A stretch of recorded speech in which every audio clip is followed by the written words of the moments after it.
So when I went through the files, I found that with the approval of that facility, there was a fertigation recirculation type of a system that was there. It was a containment system for any of the liquid fertilization to be recirculated back into this containment and then discharged by either a septic hauler or industrial wastewater, not to be discharged to the surface.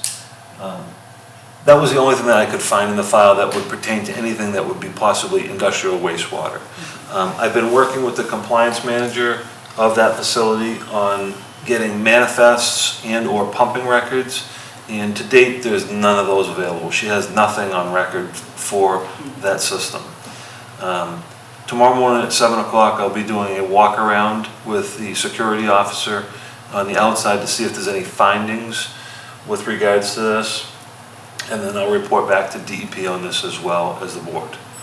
So was there a letter from DEP to I us? do have an email here, and I'm happy to share that with you if you'd Yeah, like. could we maybe have that? Absolutely. And I'll make copies if you'd like to have that. Or you're forwarded to you in an email. Well, we got time.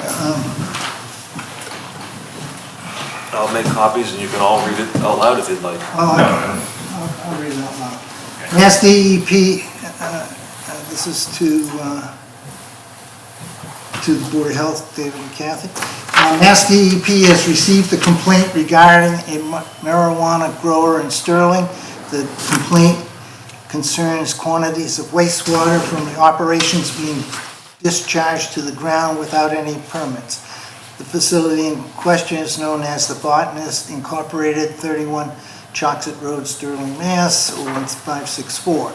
The complaint alleges that the operators of this facility are quote, knowingly releasing thousands of gallons of runoff irrigation water onto the surface of the ground daily, leading to excessive runoff and inadequate drainage capacity. This water is contaminated with fertilizers and cleaning sanitizers, posing a significant environmental threat. That was a quote.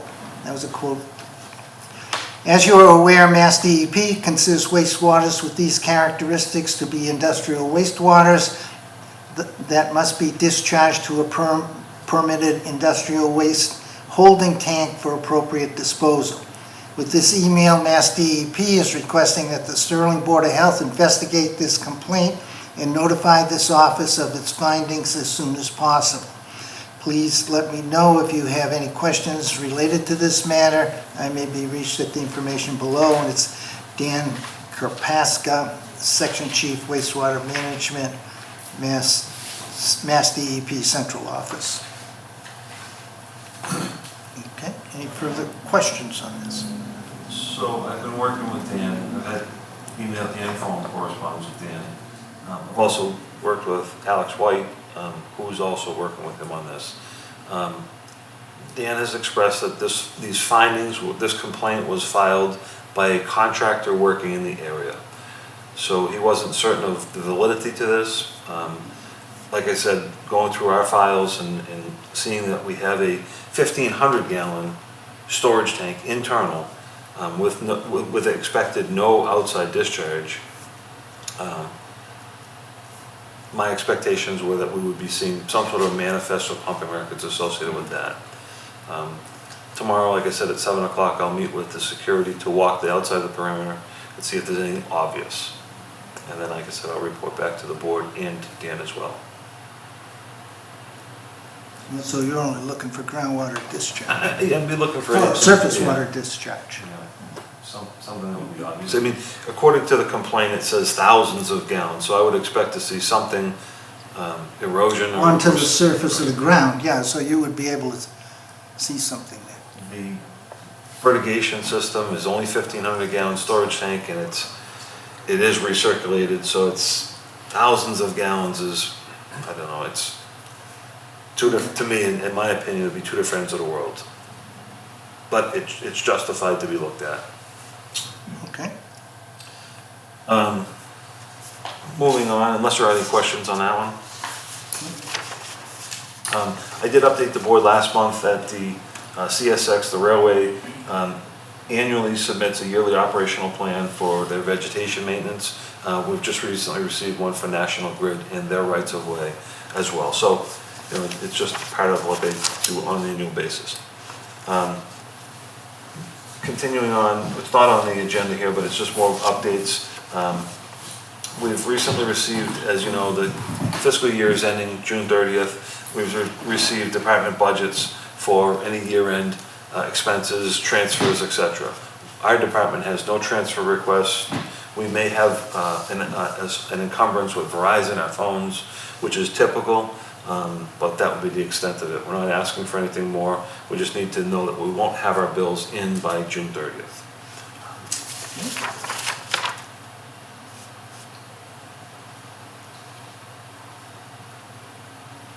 I did update the board last month on a housing complaint on Worcester Road.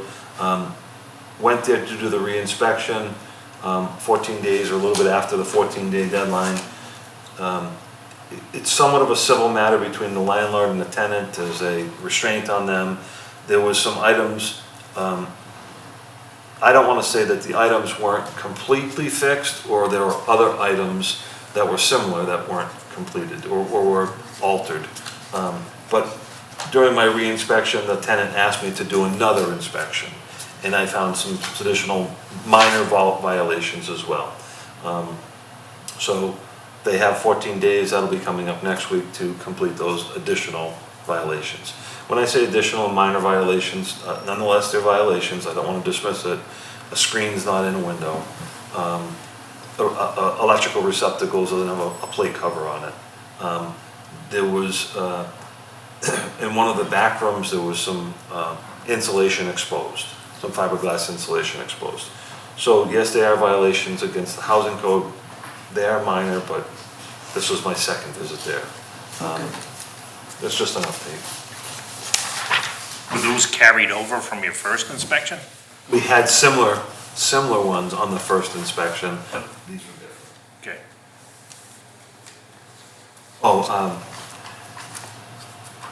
There was a snap trap and a cage trap in the attic space, uninhabitable space, that did have dead animals in them. So those were the second time around.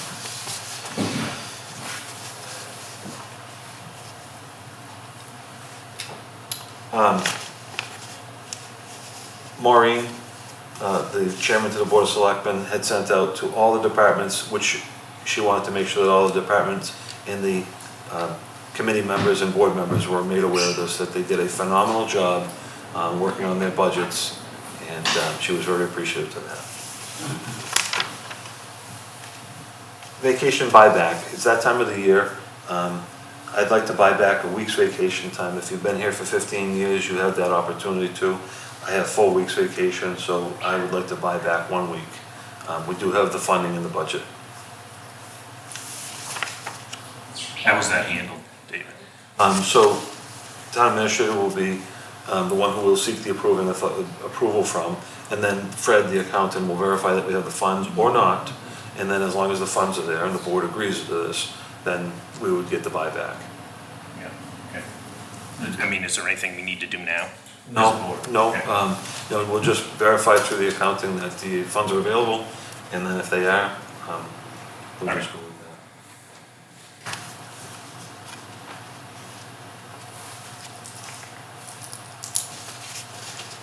that. And that about does it.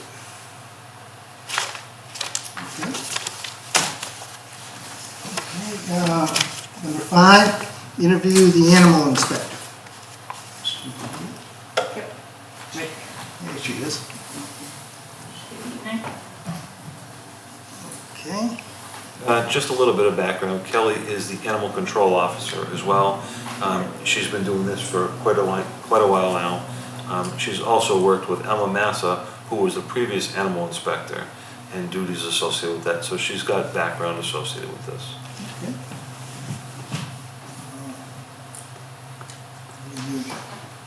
Obviously already employed in one of the 2 positions, so how many hours a week do you expect to spend on being the animal inspector? It would vary greatly. I Well, I mean, well, not necessarily per week, but per month, how many? And again, depending on the time of year, there was a time of year where we would do our kennel inspections, which I'm already involved with, but would also be under the role of animal inspector. And then there are barn inspections. Those, from what I've heard, take up a greater deal of time. But just on an average basis throughout the month, we get 1 or 2 bite reports that would require a quarantine, just a few hours for each bite. Okay. I mean, this will give you a second position in the town, right? Yes. Do you have other positions outside of town that you're involved with? I did start my animal control career in Holden, and technically I still hold a position there as on-call, but they haven't called me in quite some time. So I would say technically it's just this position. Just Sterling? Just Sterling, yes. I mean, there'll be exceptions to every rule that we could possibly talk about, but there's no major exceptions to other than the two. Okay, those are my questions. And I know Kelly from being on the Animal Control Advisory Board, and it's been a number of years now, and I think we're coming up on 3. the previous Animal Control Officer, Lou Massa, also held the Animal Inspector position, so it's not like we're breaking new ground here. This is something that's already been done. And from working with Kelly, her report keeping is top-notch. She does a fine job with the public, so from my experience with her, I would certainly recommend her. I'm also familiar with Kelly, and I couldn't say enough good things about her. She's already in doing a lot of the work anyway, so it just makes sense. So Okay, we do have a question from the audience if you want to. Yep, go ahead. How would you work if your responsibilities overlapped? How would you charge your time?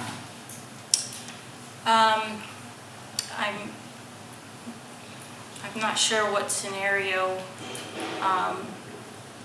would require that. The state is the department, Massachusetts Department of Agricultural Resources is very clear that the 2 roles are completely separate. Exactly, so if you're on one and something else happens, that I just would like to know how you differentiate your time. Yeah, so say for example, if I were out doing barn inspections or kennel inspections, those are a very low priority matter in comparison to say we have a loose dog or a dog attack that's occurring. Obviously I would go handle that emergency situation, and once that is handled, then I would go back to... Kelly, I think, I'm going to interrupt, I apologize, but I think Roseanne's trying to ask, so if you get to a barn to do a barn inspection, Yes. you find a violation that would be enforced by the animal control officer. I think, is that what you're asking? Yes, and she has to go somewhere else, Oh, and it's... certainly, things are easily prioritized, and she knows how to do that. That's not a question, But if you have 2 positions in the town, then that creates some type of can create some type of a conflict in reporting. Well, again, Lou handled both positions, and he also drove the COA bus. I was familiar with Lou, and when I needed Lou's attention, he was not there, so... Well,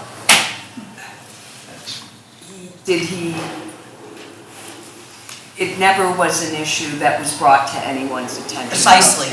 Precisely. Well, if we don't know there's an issue, it's hard to correct it. He did know. Who? Richard? Lou Massa.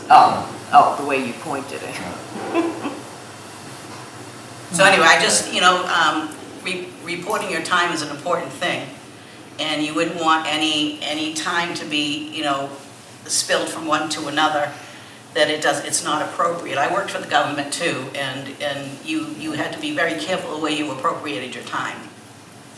for the billing and for your hourly rate. So it's an easy question. I'm sure she's able to differentiate. But what are you saying? If she reports to you, and apparently that's the way it works, then you people have to give guidance somehow. She can't, Yes. it's not up to her to make the decisions, it's up to you people to make the decisions and call the shots on how to manipulate things, or to not manipulate, but, Well, I think I would say publicly right now that if Kelly has an animal control issue while she's doing an animal inspection, animal control comes first. I would assume so, yes. And would you agree with me? Absolutely. Yeah. So we're all on the same page there. I don't think I don't see it as a big issue. I don't see it really as an issue, not knowing what I know about Kelly. And I'm surprised to hear that about Lou. I never experienced that. I was on the animal control board as well. I had several encounters with him, with the dog that was behind me, and So, okay. Okay. Are there any further questions? I mean, I think you've heard that. Just make sure you keep good records of your time. Absolutely. That's all it takes. who signs her time sheet at the end of the month or whatever? You gotta be recognized. Yeah. Roseanne Mapp, okay, Can't just speak up. what is the reporting factor, and how does, who, She keeps a log of her time. and it goes to who for signature? Well, it can be reviewed by the Board of Health. Does that, again, I've worked in government, so, everybody had to have their time card signed, before it was submitted for compensation. So what I'm asking you is, yes, I'm sure she does a really good job at keeping track of her time and everything else, but where does it go when she does that? Does it go to you people for Typically, Roseanne, I come in once a week and sign what needs to be signed in the Board of Health. And it's just been a responsibility that I've picked up. I look at the timesheets and I sign for the payroll. Well, it's good to know that somebody in the Board of Health does that, but you will not be running again either, so we have another situation. Well, I don't think it'll remain a vacuum. I would think I'm sure that not. some I'm member sure will not. pick that roll up.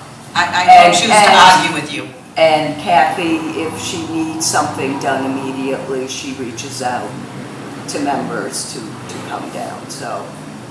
I'm not trying to give her a hard time in any way, it's just, these are basic questions based on payroll, and they're legitimate questions, that's all.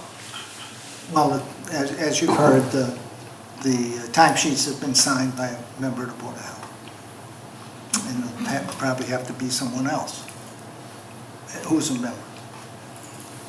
Okay, I think we've exhausted the discussion here. Here, motion to appoint the animal inspector. So moved. Second? I think we And no further discussion. Okay, all in favor of appointing her? Animal Ling, inspector. aye. Catalano, aye. Okay, thank you very much. Thank you, Kelly.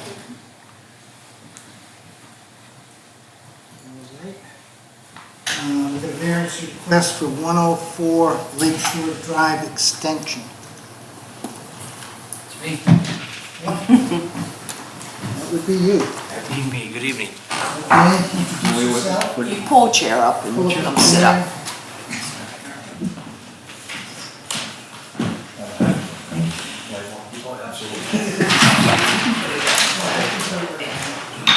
Introduce yourself. Good evening, Larry Green, McCarty Engineering. I'm here to present the septic repair for the property situated at 104 Lakeshore Drive Extension. Just to give a little background information. Property's about 1.4 acres in size. Lakeshore Drive Extension basically comes down, splits the lot in half.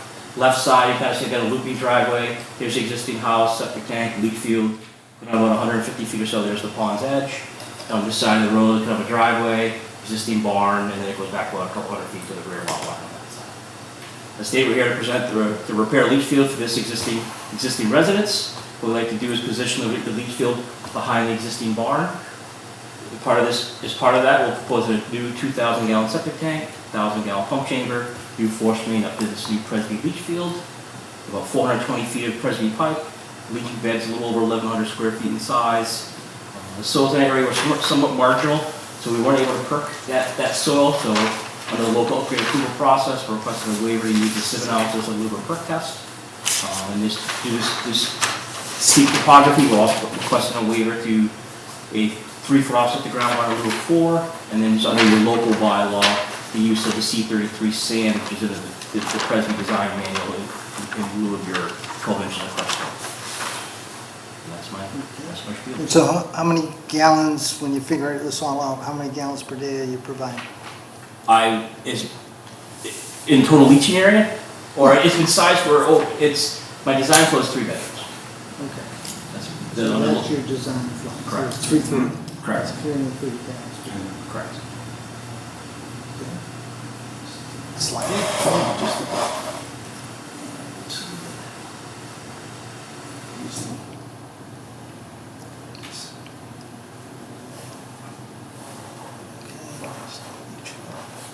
Does that require any easements or to go under Lakeshore Drive extension? I don't believe so, but I can reach out to DPW on that. I think that's a private street.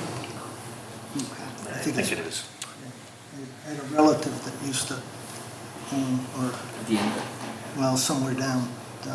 I don't know which, I've long since forgotten which building. It was a long time ago.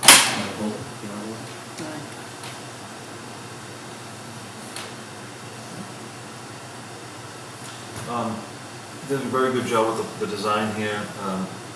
We had a lot of soil testing that occurred on this site, just because it was just a tough site, soils-wise, and it's just narrow.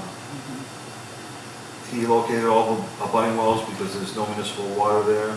He maintained the offset to the private water supplies.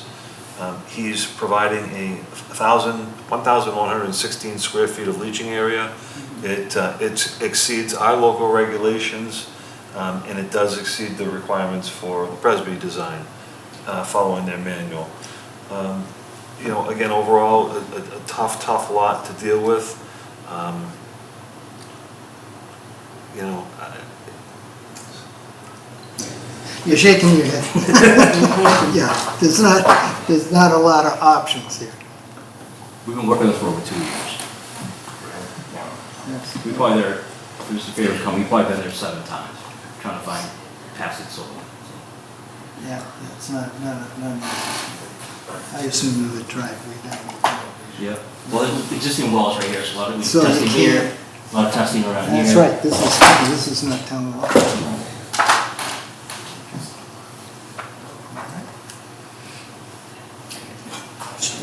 Further questions? nope. Yep. Hi, I'm Ben Atkins. I'm in a butter.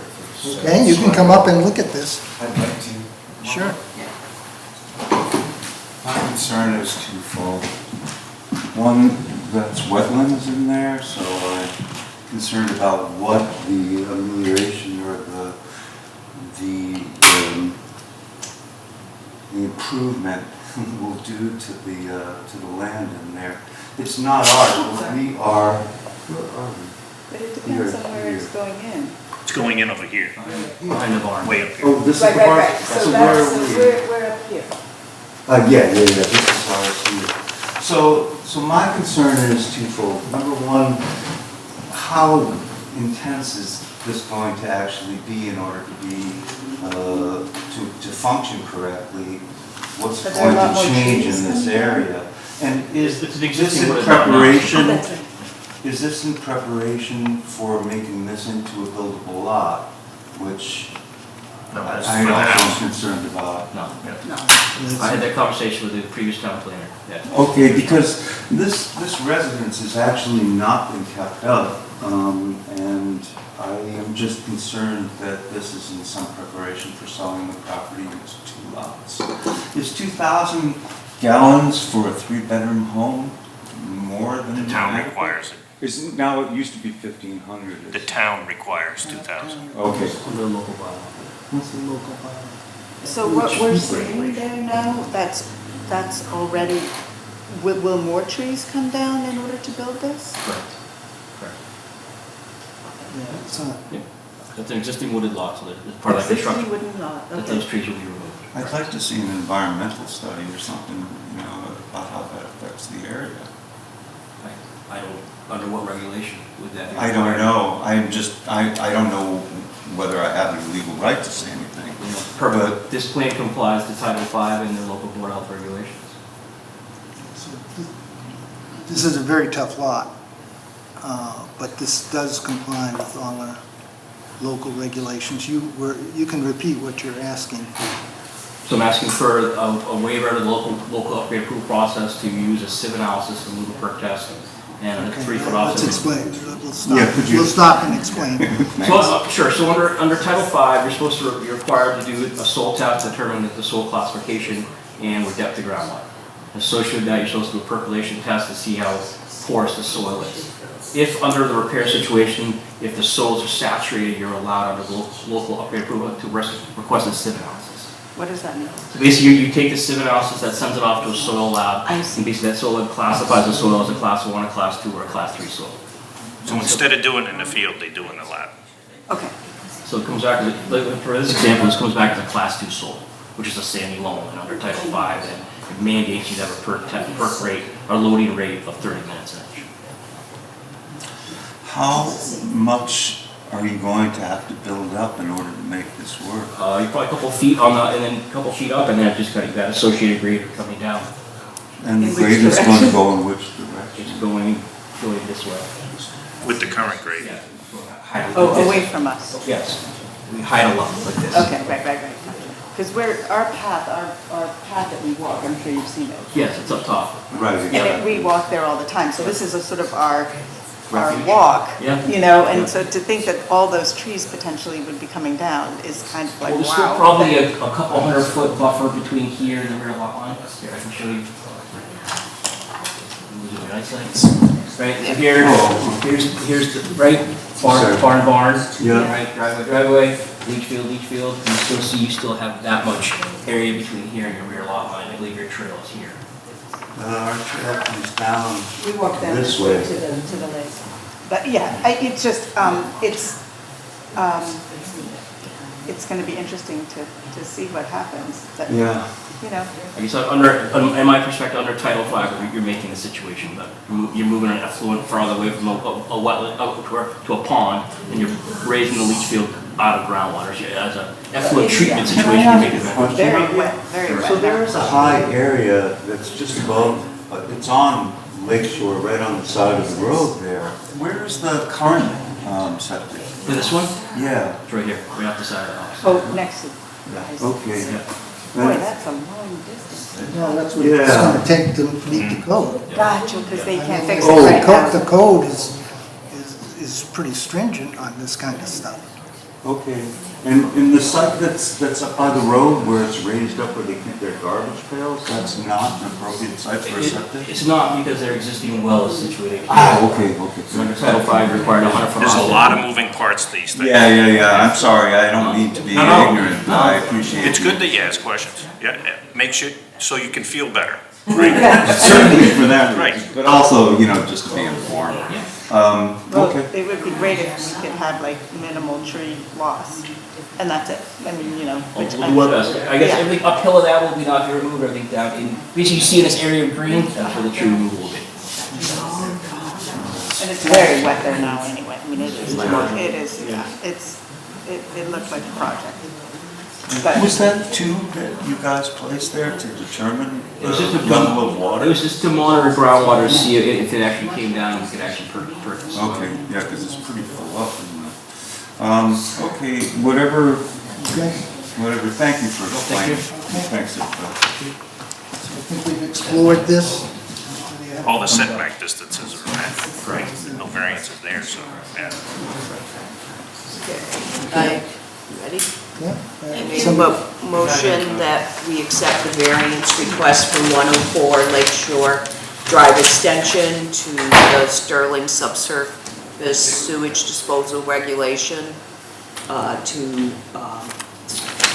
allow the 3-foot separation and to allow the sieve analysis. Okay. Here a second? Oh, you're gonna do the whole thing? Or just Yeah, we're that doing one? the whole thing. I'll second. We're doing the whole thing. As we do all. Did you mention the local upgrade request? Well, Oh, you did? Yes. Right. the whole package. Yep. I know, I just didn't hear her say that, that's all. Okay. Motion's been made and seconded. Is there any further discussion? Okay, moved. No, Alan did. Okay, I didn't hear that. I was asking a question. Thank you. Okay, so we've got a motion, or did we get the motion? I guess. Yeah. We had it seconded. Yeah. Okay, there's no further discussion. All in favor? Blaine, aye. Hoffman, aye. Catalano on. Okay, so we're done. Good job. Thank you. Not easy. It's not an easy one. Thanks for your time. Okay, public session.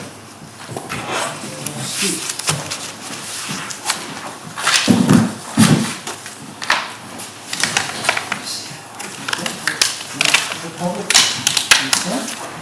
Move on. I want to make a comment at the end of this. You wanted to make a comment? Well, this is my last meeting on the Board of Health as a member. First of all, I want to thank David and Kathy and Elaine for their hours of work with great attention to detail. The amount of work they put into that office to keep it running as smoothly as it does is not appreciated by many people. So thank you, David. Thank you, Elaine, and Kathy, if you're listening, thank you. Just looking back over my time on the Board of Health, when I was first elected, it was May of 2021. We were 18 months into the COVID-19 pandemic at that point. That first year, the only protection were the public health measures of isolation or remaining away from group gatherings and masking when people needed to be in a setting where there were many people. That was the position that many healthcare workers were in, who were desperately trying to save those infected with the virus. The first vaccines became available that winter of 2020-2021. I started as a member of the Wachusett Medical Reserve Corps administering vaccines to regional first responders in the fire station in Rutland. As a member of the Sterling Board of Health, I worked with David and Barry to get our own town certified to be a vaccine site here so that we could give vaccines. And we'd just gotten through all the hurdles in that process when the state decided that they were going to go with the regional model and have fewer sites available.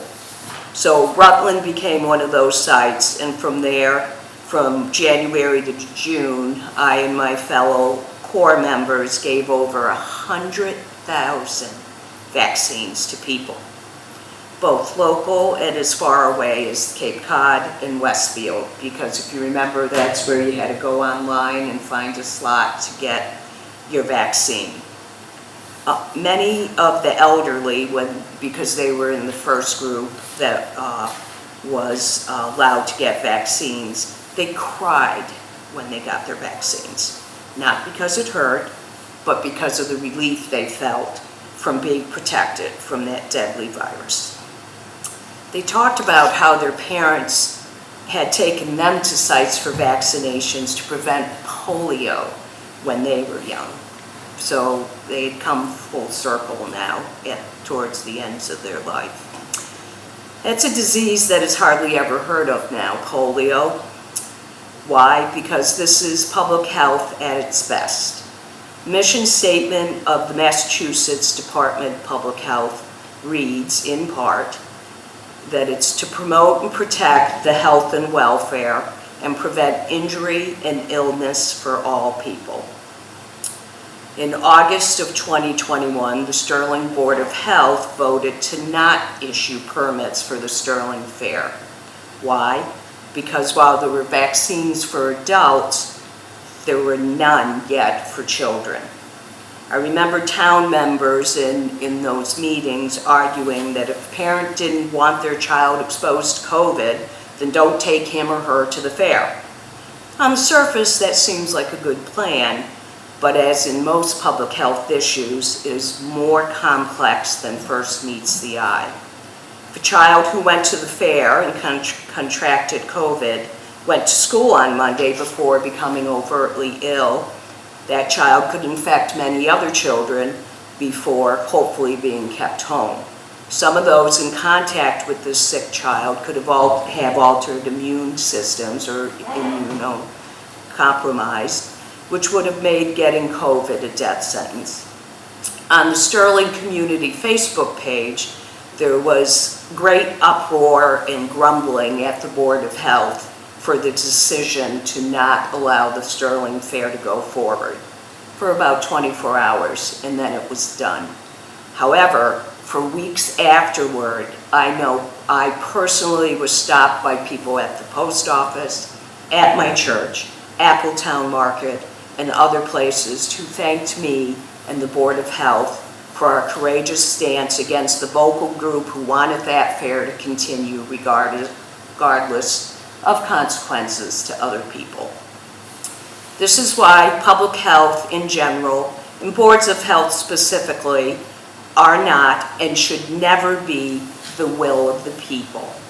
This relates to the concept of a little knowledge is dangerous. In discussing complex issues, most people only know a little bit about the topic at hand, and quite frankly, they cling to what only relates to them and not look at the big picture and other consequences. The Sterling Fair issue was certainly in this category, as is the new subsurface regulation voted by the Board of Health in December of 2022. I get it. It adds to the cost of selling your home. This is of great concern to all, but especially for senior citizens who are looking for that home sale for retirement funds. But keeping the groundwater clean and free of contaminants from septic systems is paramount. In this country, our sanitation codes have made the population lax to the horrors of polluted water, whether it be from E. coli or industrial runoff. But go talk to the residents of Flint, Michigan, or Love Canal, New York, for a different view on that. They will tell you what happens when the groundwater is polluted. I have no doubt that when the Board of Health meets in June, the new members will gleefully vote to rescind the previous established regulation that has been the topic of many of our recent board meetings and town meetings. Many of the audience will bray like donkeys, as they have done in the past, and I really don't mean donkeys. Yes, you may have won the battle here, but I hope that over your terms on the board, you will realize what the scope of your appointment is, to protect the public health. Also, to the new members, enjoy your webinars on the open meeting laws, the conflict of interest regulations, and remember, no hazing. So, thank you very much. Thank you. All right, since there is no other business before us, I will move that we adjourn. Second, All in favor? Catalano, aye. Green eye.